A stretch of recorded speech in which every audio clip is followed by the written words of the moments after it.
Good afternoon, America. Show number 2 of the Angry Black Man Show. I'm a black man outraged by what happens to my people, to the people, to all cultures. I'm outraged at looking at oppression. I'm primarily outraged by the lack of support we give our black youth.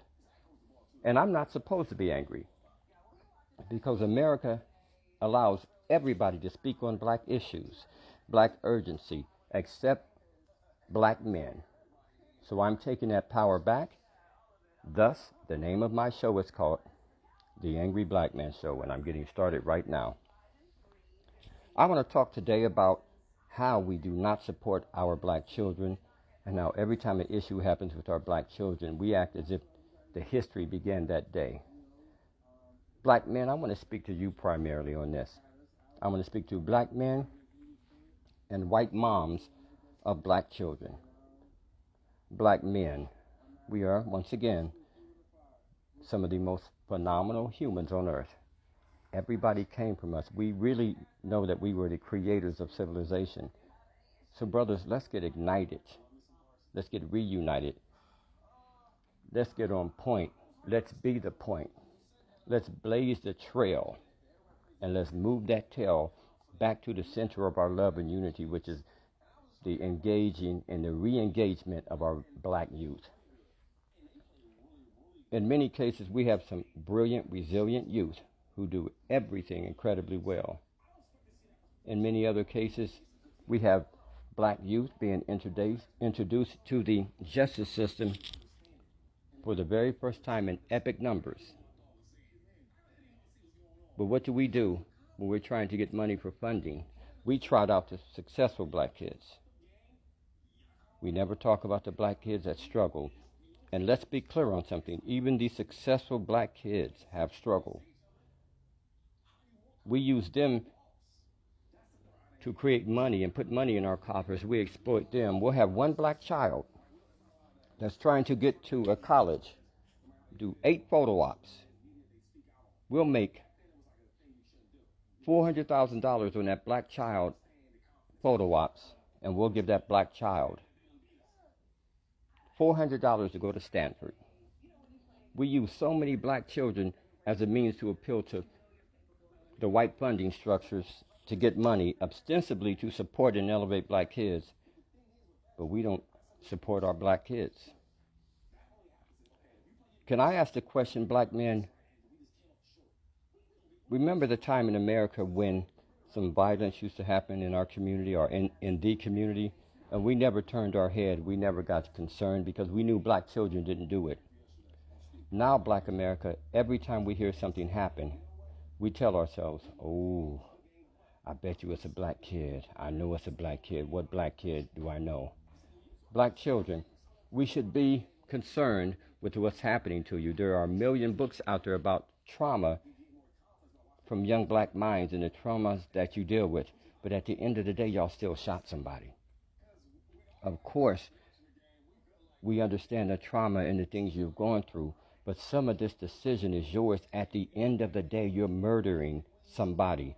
Black men, let's ask a child and ourselves, what happened in a black child's life that at age 13, he or she would figure it's okay to calculate that it's okay to kill someone else.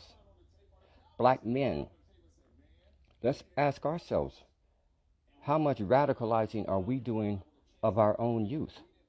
Do we not recognize that we really are radicalizing our youth by telling them they can't cry, they can't show emotions, they have to be hard, they can't give a F about another N-word?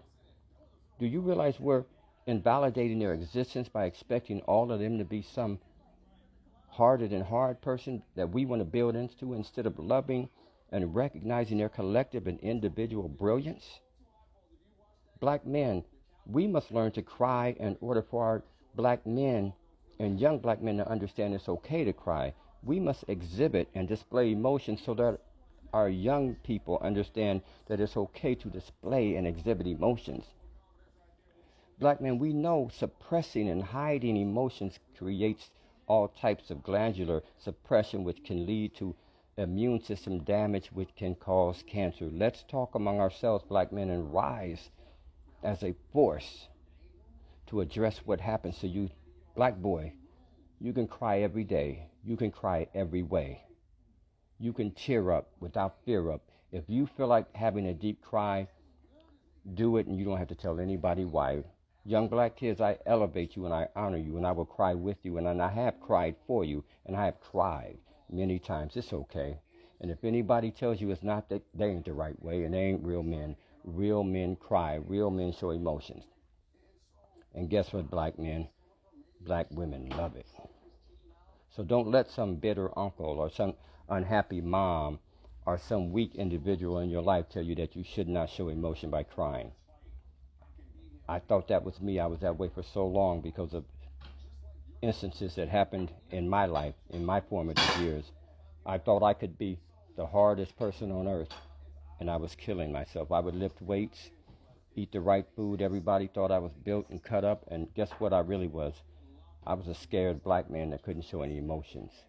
My children had to show me how to cry.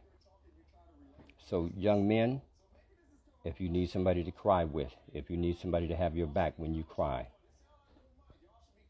Coach Assad, I'm here for you. I'm here with you. Black fathers, quit doing that weak stuff, because we know you cry, but you usually cry when you get caught cheating on your wife. Let your young men learn how to cry. Let your young women learn how to cry. Let your children display and exhibit the full range of emotions, because it makes them a better human. All that fake black toughness is ridiculous. If you want to be a real strong black man, fight white supremacy, fight misogyny, fight Islamophobia, anti-Semitism, fight ageism, fight Asian hatred, fight for the elevation of every human in the world, but don't fight your children. Let's start teaching our young men and our young women to catch their ones and not use these guns. Let's start telling our youth to be the truth, and their voice is their choice. Let's start arming our children in the house and preparing them for what they're going to face when they leave the house. Black men, we can do it. Black men, we are the real reason. We are the chosen people. And if no one likes what I said, it's too bad. We come from the very first people. For those of you who have to spend so much time saying to yourselves and running to funders, saying, oh, Coach is angry and Coach is mad and don't believe in him, and please, white funder, I'm the choice leader of the Negroes. I am an incandescent person. I should be the one making all the decisions. No. Collectively, black men, we should be supporting our youth. I have a question for you, white funders, and well-meaning white members of our lovely population in our world. Quit thinking that you have the right to pick what black person black kids feel safe around. Quit trying to pick black leadership, and quit telling everybody how much you love black folk, but you pick the Negro you want to elevate instead of listening to the elevation of black people. See, I cannot be your Negro. I can no longer swing from that bigotry. I cannot be your strange fruit. Once again, this is an angry black man. Lift it up high. Be the reason why. And young black people, it's okay to cry. Peace and love. Shalom.